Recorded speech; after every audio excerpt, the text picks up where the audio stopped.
Then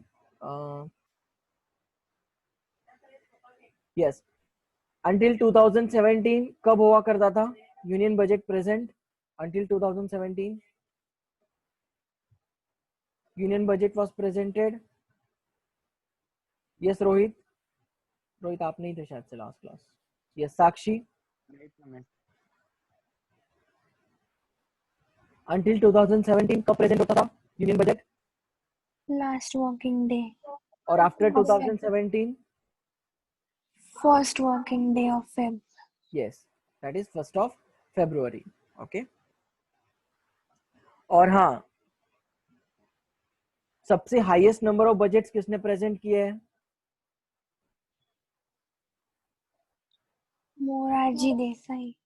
okay, और 2017 में okay, after 92 years, ये ईयर्स भी याद रखने हैं, आफ्टर 92 ईयर्स 2017 में क्या हुआ था?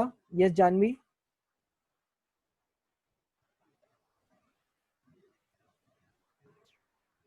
First time Union budget was merged budget. yes, okay, union budget was merged, sorry, railway budget was merged with union budget। Okay, दोनों एक साथ में पेश हुए थे, आया समझ में? लेकिन यूजुअली क्या होता था, वो सेपरेटली प्रेजेंट होता था। ओके, की टर्मिनोलॉजीज देखे थे हम लोगों ने, उसके हम लोगों ने कंटेंट्स लिख लिए थे।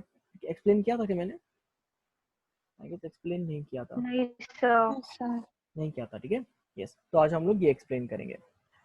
एएफएस क्या होता है? Annual financial statements. Okay, annual financial statements. Article 112 of the constitution requires the government to present the parliament a statement estimating the receipt and expenditure in respect of every financial year।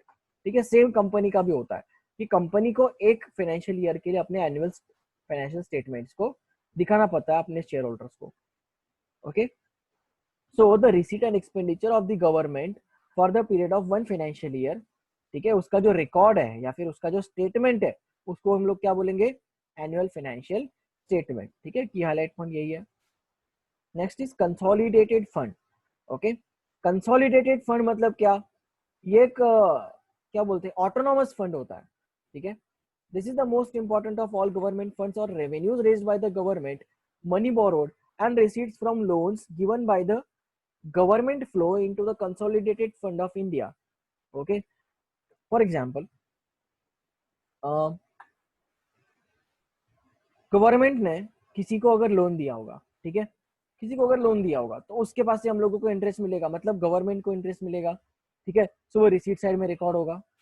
Okay, और government expenditure made from this fund, या फिर हम लोगों ने किसी से बोरो किया होगा और हम लोगों को किसी और को इंटरेस्ट देना होगा। ठीक है, सो इस तरीके का क्या आएगा, वो रिसीट और एक्सपेंडिचर का जो आएगा एक स्टेटमेंट आएगा या फिर जो एक फंड आएगा। ओके, ऑब्वियसली नेशनल लेवल पे इसको हम लोग फंड बोलेंगे because this is a liability of the government. ठीक है, this is called as a consolidated fund of India, CFI। Okay, consolidated fund of India except for exceptional items made from contingency fund और for the public fund. ठीक है, अभी जो contingency fund में होंगे और जो पब्लिक फंड, पब्लिक अकाउंट में होंगे, उससे छोड़ के जो भी होगा, ठीक है, ये फंड में से निकाले हुए पैसे छोड़ के, ठीक है, जो भी पैसे होंगे वो कंसोलिडेटेड फंड ऑफ इंडिया में दिखाए जाएंगे। ठीक है, सो अभी what you mean bye contingency and public account? Okay, contingency का मतलब ही क्या होता है? हैपनिंग और non happening of uncertain future event. Okay, कुछ तो भी अनसर्टेनिटी होती है। ठीक है, हम लोगों को पता नहीं है कि फ्लड्स आने वाले हैं, हम लोगों को पता नहीं है कि इस साल इतनी बारिश होगी, हम लोगों को पता नहीं है कि एक्सप्लोजन हो जाएगा। ओके, ऐसी कंटिजेंसीज में जब हम लोग एक्सपेंडिचर करते हैं, ठीक है, अनफोर्सिन, ठीक है, सो इस तरीके का एक प्रोविजन क्रिएट किया जाता है। ठीक है, जैसे कि डिजास्टर मैनेजमेंट के तहत वो प्रधानमंत्री समथिंग, यार कौन सा फंड है वो, अभी जो फ्लड्स आए थे, देखो फ्लड्स के बीच में वो निधि था, कुछ तो निधि था एक्चुअली, वो मेरे माइंड में है लेकिन वो एग्जैक्ट आ नहीं रहा है मुझे। ठीक है, तो वो एक prime minister national relief fund, yes, okay, this is called as prime minister's national relief fund. मतलब क्या, उस फंड में से हम लोग कोविड के लिए यूज करते हैं, करेक्ट। उसके बाद में उसके लिए हम लोग वो फंड को हम लोग यूज करते हैं। देखो कोविड किसको पता नहीं था, ये this is a contingency, correct. Floods आ गए, ठीक है, या फिर सपोज कोई मिसहैपनिंग इवेंट हो गया, जैसे कि वो प्लेन वगैरह क्रैश हो गया, एक्सप्लोजन वगैरह हो गया, ठीक है, उल्लासनगर में अभी फायर लग गई। सो उन सबको help out, financially help out करने के लिए कंटिजेंसीज में इस फंड का यूटिलाइजेशन होता है। जहां तक समझ में आया, ठीक है।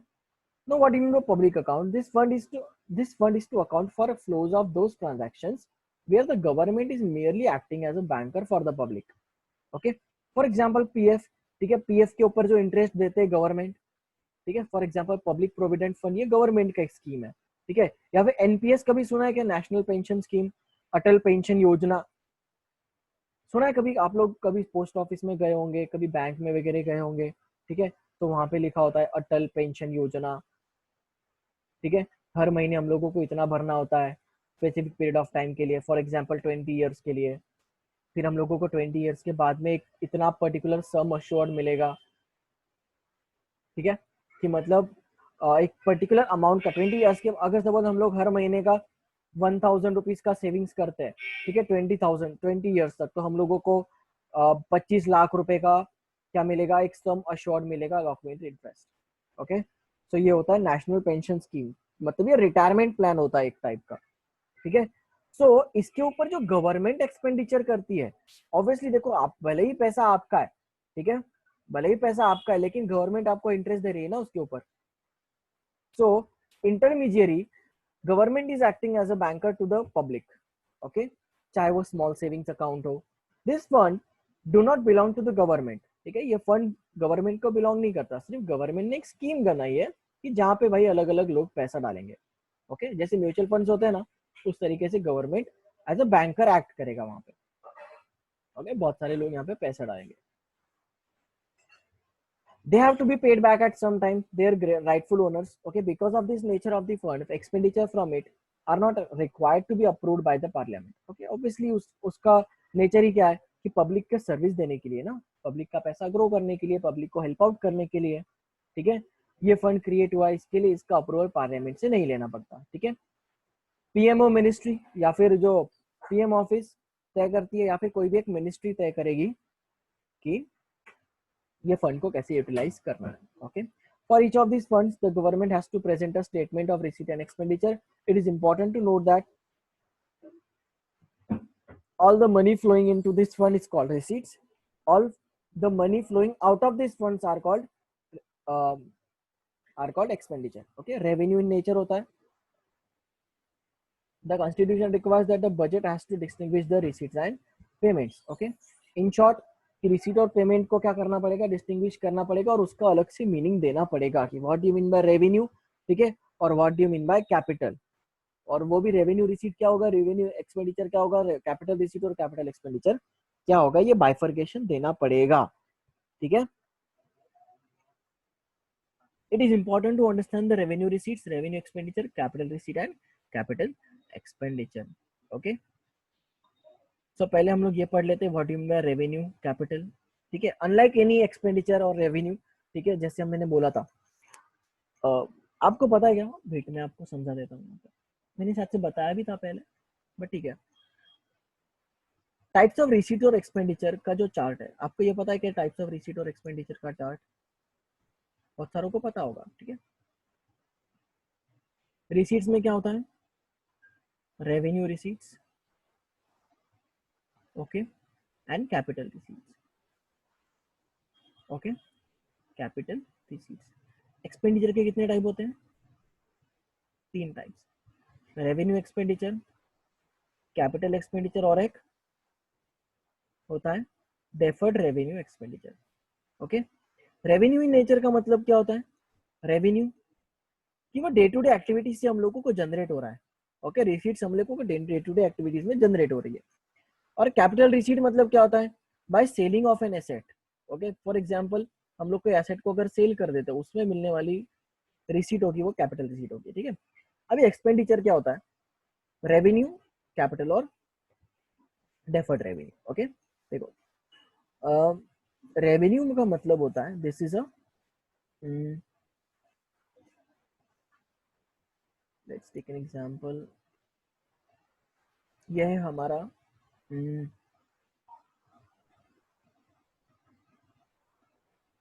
क्या एग्जांपल दो, चलो ठीक है वेट, मैं कैपिटल का एग्जांपल देता हूँ।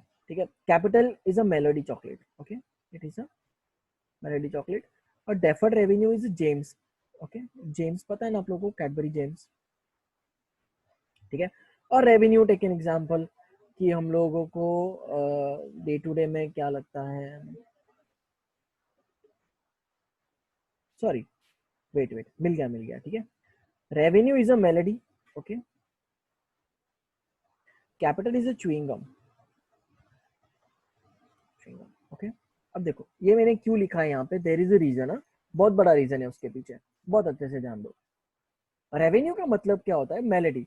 देखो रेवेन्यू एक्सपेंडिचर हम लोगों ने एक बार कर लिया, ठीक है, तो क्या होगा, वो बार बार होता है, नो प्रॉब्लम, वो बार बार होता है, लेकिन हम लोग क्या करते हैं, एक मेलोडी खाई खत्म हो गई, ठीक है, दूसरी मेलोडी खाई खत्म हो गई, तीसरी मेलोडी खाई खत्म हो गई, ठीक है, चौथी मेलोडी खाई खत्म हो गई।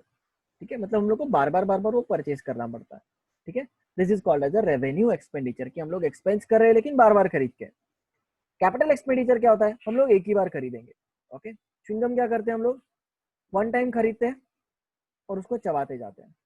करेक्ट, आ रहा है कि समझ में? फॉर एग्जाम्पल हम लोगों ने मशीनरी लिया, ठीक है, उसका यूटिलाइजेशन हम लोग लॉन्गर टर्म के लिए करेंगे। आ रहा है समझ में?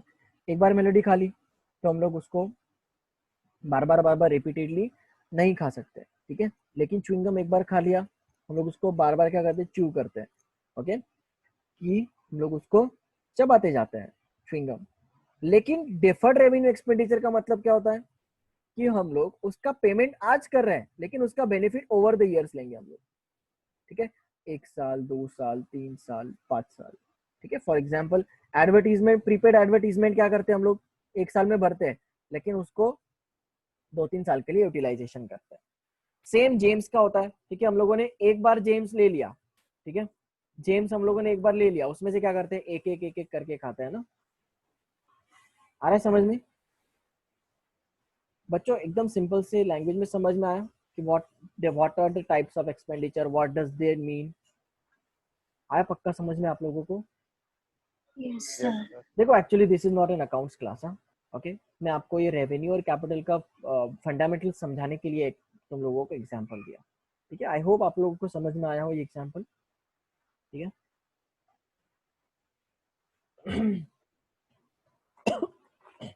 yes.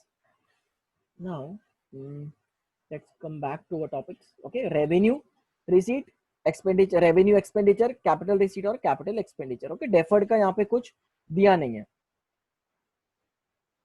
Now what do you mean by okay, consolidated fund हो गया, demand for grants. Okay, demand for grants is in the form which estimate the expenditure from CFS.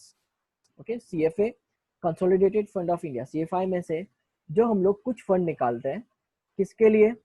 ये एक एक्सपेंडिचर होता है ऑब्वियसली, ग्रांट्स देने के लिए। ठीक है, ग्रांट्स अभी क्या होती है, देखो included in the annual financial statements required to voted upon in Lok Sabha. Okay, the demand for grants includes provisions with respect to revenue expenditure, capital expenditure, grant to state and union government. Okay, together with loans and advances. Generally, one demand for grant is presented in respect of each ministry or department. Okay, देखो अभी क्या होता है कि है ना, grants जो दी जाती है ना, ये मिनिस्ट्रीज को दी जाती है। ओके, और मिनिस्ट्रीज होती है, एक सेंट्रल लेवल पे मिनिस्ट्रीज होती है, ओके, और होती है स्टेट लेवल पे मिनिस्ट्रीज होती है। इतना समझ में आया तुम लोगों को? सेंट्रल लेवल और स्टेट लेवल पे मिनिस्ट्रीज होती है। ठीक है, सपोज सेंट्रल रेलवे मिनिस्टर होगा तो स्टेट रेलवे मिनिस्टर भी होगा, सेंट्रल एजुकेशन मिनिस्टर होगा, स्टेट एजुकेशन मिनिस्टर भी होगा। ओके, सो ये अलग अलग मिनिस्ट्रीज को फंड एलोकेट करना, ओके, फंड को एलोकेट करना is called as grants. Okay, उनको ग्रांट देना। और these grants are voted in which सभा? in लोक सभा। ओके, कहां पे वोट होती है वो ग्रांट्स? लोकसभा में वोट होती है according to article 113 of constitution. Article बोला मतलब कॉन्स्टिट्यूशन में आएगा। Okay, because constitution have articles. और हर मिनिस्ट्री को ग्रांट मिलेगा, और जो लार्जर मिनिस्ट्रीज है उनको एक से ज्यादा ग्रांट मिलेगा. ओके, क्या मिलेगा? उनको एक से ज्यादा ग्रांट मिल सकता है. बड़ी बड़ी मिनिस्ट्रीज कौन सी हो गई? फॉर एग्जांपल रेलवे मिनिस्ट्री हो गया, ठीक है, डिफेंस मिनिस्ट्री हो गया, ठीक है, मिनिस्ट्री ऑफ होम अफेयर्स हो गया, ठीक है, मिनिस्ट्री ऑफ एजुकेशन को भी ज्यादा इंपॉर्टेंस दिया जा रहा है, ठीक है, न्यू एजुकेशन पॉलिसी आने के बाद में, तो उन लोगों को एक से ज्यादा ग्रांट मिलेगा. तो इस तरीके से जब ग्रांट दिया जाता है कंसोलिडेटेड फंड में से, और जो वोट होता है लोकसभा में, and which is also an expenditure, ठीक है, which is provided to the various ministries, ठीक है, and more than one grant is provided for other ministries, it is called as a demand for grants. पक्का याद रहेगा. Study कैसे करना है समझ में आया तुम लोगों को? ऐसे ना पॉइंट्स बना बना के स्टडी करना है. ओके, पॉइंट्स को याद रख रख के स्टडीज करना है. देखो याद रखने के लिए बहुत सारी चीजें हैं, ठीक है. Next is appropriation bill. What you mean by appropriation bill? It gives the power to government to withdraw funds from the consolidated fund of India. ठीक है, देखो अभी सबका सब लिंक्ड है, सबका सब लिंक्ड है. पहले तो एनुअल फाइनेंशियल स्टेटमेंट्स क्या होते हैं वो बताया, ठीक है. उसमें क्या होता है? अभी एनुअल फाइनेंशियल स्टेटमेंट्स में क्या होता है? कंसोलिडेटेड फंड होता है. तो अब कंसोलिडेटेड फंड को यूज कैसे करेंगे वो लिखा है, कहाँ पे यूज करेंगे वो लिखा है. और कंसोलिडेटेड फंड में से हम लोगों को पैसा निकालना कैसा है वो हम लोगों को अप्रोप्रिएशन बिल समझाता है. लिंक टू लिंक समझ में आया क्या तुम लोगों को? लिंक टू लिंक समझ में आया बच्चों? पक्का आ रहा है ना समझ में? देखो अगर कुछ ऊपर से जाता है तो बिंदास बताओ कि हाँ सर ये ऊपर से जा रहा है, हमको समझाओ, ठीक है. पक्का? Am I clear guys? आवाज आ रहा है कि मेरा? Yes, sir. Yes, sir. Okay.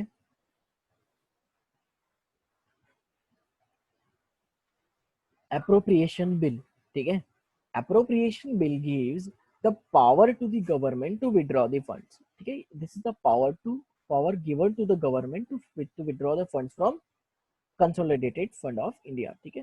For example हम लोगों को अगर सपोज कुछ एक्सपेंडिचर करना है, ठीक है, डिफेंस में कुछ एक्सपेंडिचर करना है, ठीक है. सो क्या करेगा डिफेंस मिनिस्टर? लोकसभा में ये अप्रोप्रिएशन बिल रखेगा. ओके, क्या करेगा? लोकसभा में अप्रोप्रिएशन बिल को इंट्रोड्यूस करेगा कि भाई देखो इतना एक्सपेंडिचर है, ठीक है, तो लोकसभा में इसको वोट करो, ठीक है. उसके बाद में जो अथॉरिटीज होगा उसको ये फंड को विड्रॉ करने की परमिशन दी जाएगी, ठीक है. This is called as an appropriation bill.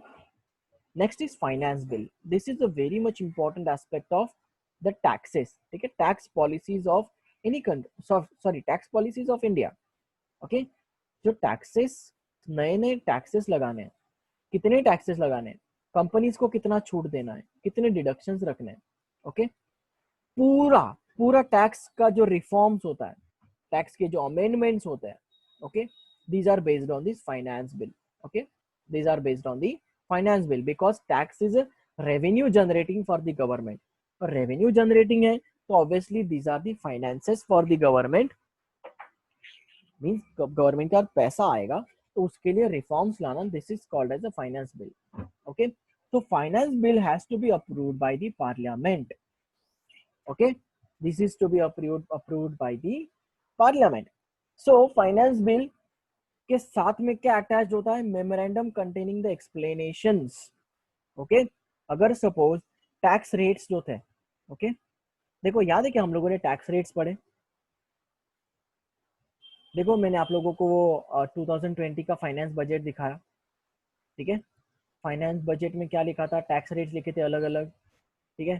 पहले क्या था? अर्ली के टैक्स रेट्स क्या थे, अभी के टैक्स रेट्स क्या होने वाले, प्रपोज टैक्स रेट्स क्या है, 10 लाख तक, सॉरी 5 लाख से 7 लाख, 7 लाख से 9 लाख, 9 लाख के फिर 10 लाख से ऊपर कितना परसेंटेज टैक्स रेट होगा, ठीक है. भले ही वो इंक्रीज कर लो, जो भी प्रोविजंस होंगे, लेकिन उसके कुछ तभी रीजंस होने चाहिए. क्या होने चाहिए? रीजंस होने चाहिए. और वो रीजंस को एक्सप्लेन करने के लिए उस फाइनेंस बिल के साथ में अटैच होता है एक मेमोरेंडम. ओके, मेमोरेंडम में हमेशा क्या होते हैं? चेंजेस होते हैं कि हम लोग चेंजेस का जो रीजन है, हम लोग क्यों चेंज कर रहे हैं, उसके वहां पे रीजंस लिखे होते हैं। आया समझ में? So therefore this finance bill has to be only can only be presented in the Lok Sabha. ठीक है, लोकसभा के बाद में उसको प्रेसिडेंट का क्या मिलेगा, एसेंट मिलेगा, मतलब प्रेसिडेंट उस पर साइन करेंगे। ओके, और वो एक्ट बन जाएगा। ठीक है, फाइनेंस एक्ट बन जाएगा। लेकिन यस, इस एक्ट में भी क्या हो जाएंगे, अमेंडमेंट्स आएंगे। ठीक है, क्या आएंगे, अमेंडमेंट्स आएंगे। और वो अमेंडमेंट्स कौन लाएगा, राज्यसभा लाएगा। कौन लाएगा, राज्य। देखो, पास भले ही राज्यसभा ना करे, लेकिन अमेंडमेंट्स लाने तो वो कौन करेगा, राज्यसभा अमेंडमेंट्स ला सकता है। आया समझ में? ठीक है, तो क्या याद रखना है, फाइनेंस बिल 110 आर्टिकल में लिखा हुआ है कॉन्स्टिट्यूशन। ठीक है, ये प्रपोजल होता है गवर्नमेंट को अलग अलग टैक्सेस के लिए। ठीक है, तीसरा पॉइंट ये है कि ये finance bill has to be approved by the parliament. ठीक है, उसके बाद में ये लिखा है कि finance bill has can be only kept in the Lok Sabha, लेकिन जो एक्ट बन जाएगा उसमें अमेंडमेंट्स कौन लाएगा, राज्यसभा लाएगा। इतने आपको पॉइंट्स याद रखने हैं। पक्का पक्का समझ में आया? ठीक है, in respect of all the funds the government has to prepare a revenue budget. Okay, अभी ये सारे के सारे फंड्स एनालिसिस करके, ठीक है, सारे के सारे फंड्स को अप्रूवल लेके गवर्नमेंट को क्या बनाना पड़ता है, बजट बनाना पड़ता है। क्या बनाना पड़ता है गवर्नमेंट को, एक बजट बनाना पड़ता है भाई। ठीक है, और बजट में क्या लिखा होता है, the detail explanation of revenue receipts and revenue expenditure. Okay, क्या क्या करेगी गवर्नमेंट, रेवेन्यू बजट बनाएगी, उसमें होगा revenue receipts and revenue expenditure. Capital budget बनाएगी, उसमें होगा capital receipts and capital expenditure. Okay, contingency fund is clearly not that important. Public account is important in that it gives a few select savings and how they are being used, but not that relevant from the budget perspective. Okay, देखो, contingency obviously, तुम मुझे एक बात बताओ, आज आप budget बना रहे हो किसी फोन के लिए। ठीक है, आपको आज आने वाले एक महीने के अंदर आईफोन खरीदना है। ठीक है, आईफोन के लिए आप लोग बजट बना रहे हो, you are an earning person. तो क्या आप लोग कंटिजेंसी के लिए भी बजट बना लोगे क्या? अगर आईफोन गिर जाता है तो और दूसरा आईफोन लेने के लिए आज से ही हम लोग बजट बनाएंगे। ये लॉजिकल सेंस हुआ क्या कुछ? समझ में आया तुम लोगों को कि why it is not important contingency, और ये पब्लिक अकाउंट क्यों इंपॉर्टेंट नहीं है? ठीक है, कंटिजेंसी के लिए आज से हम लोग प्रोविजन नहीं करके रखेंगे। हाँ, हम लोग कंटिजेंसी फंड में कुछ ना कुछ ट्रांसफर कर सकते हैं। ठीक है, as mentioned in the first part, the government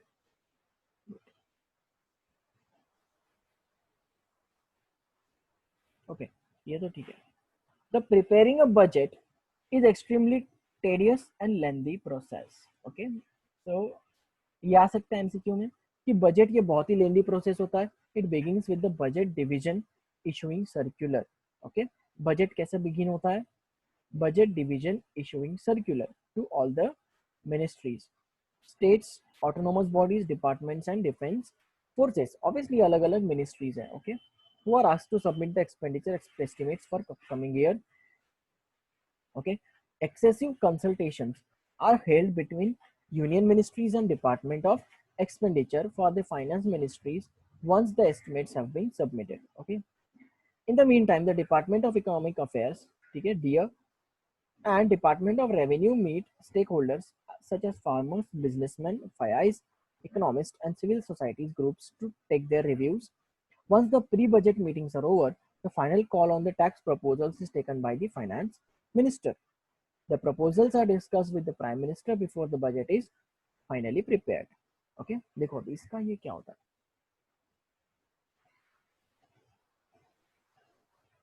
ठीक है, पहले union government, okay, union ministry,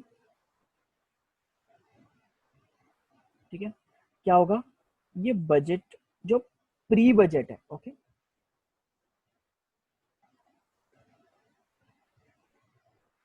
pre budget, okay, मतलब एक minute, it begins with the budget division issuing circular to all ministries. Okay,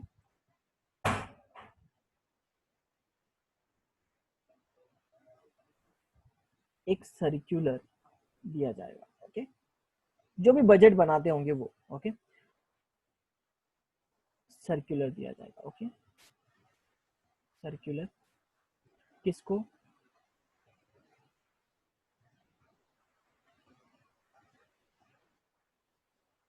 ministries को।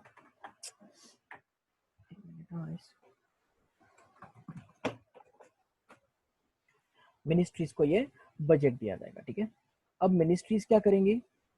एस्टिमेटेड एक्सपेंडिचर अपना submit करेगा। Okay,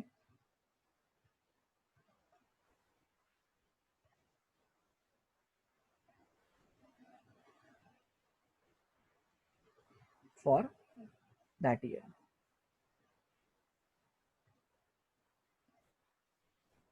ठीक है, उसके बाद में, ठीक है, ये बजट में इंक्लूड किया जाएगा। ठीक है, उसके बाद फाइनेंस मिनिस्टर क्या करेगा? ये अलग अलग मिनिस्ट्री से आ गया। फाइनेंस मिनिस्टर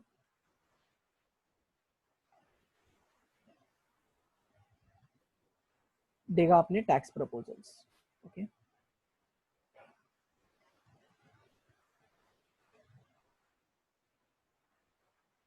उसके बाद पीएम ऑफिस में इसको डिस्कस किया जाएगा। ठीक है, और उसके बाद में इसको पार्लियामेंट में अप्रूवल के लिए रखा जाएगा। ओके,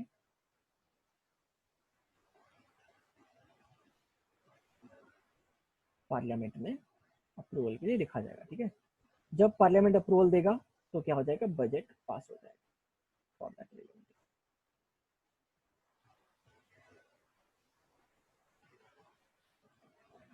आया समझ में? ठीक है, इसको सेव कर लेता हूं मैं। आपको स्क्रीनशॉट लेना तो ले लो।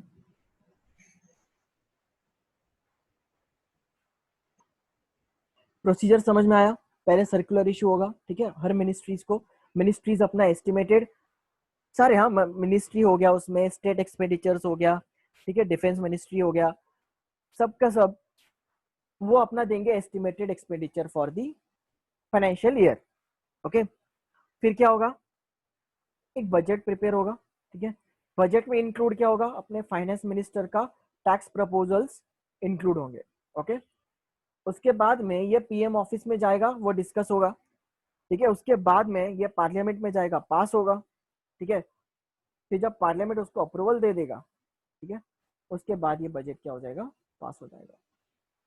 फिर ये कॉमन पब्लिक को बजट पेश किया जाएगा 1 फरवरी को for that relevant financial year.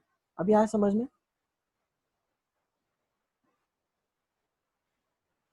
ठीक है,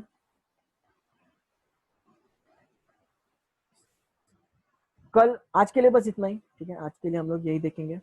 मैं ना आपको ज्यादा लोड नहीं देना चाहता। ठीक है, revenue expenditure budget, revenue budget expenditure budget देखेंगे। ठीक है, कि क्या क्या उसके मेजर कंपोनेंट्स हैं एंड ऑल दिस। ठीक है, फिजिकल डेफिसिट क्या होता है वो देखेंगे, एंड दैट्स इट। ठीक है, हमारा यहाँ पे लेसन खत्म हो जाएगा। यस, अब हाँ, मुझे बताओ नेशनल इनकम की टेस्ट कब लेनी है आपकी?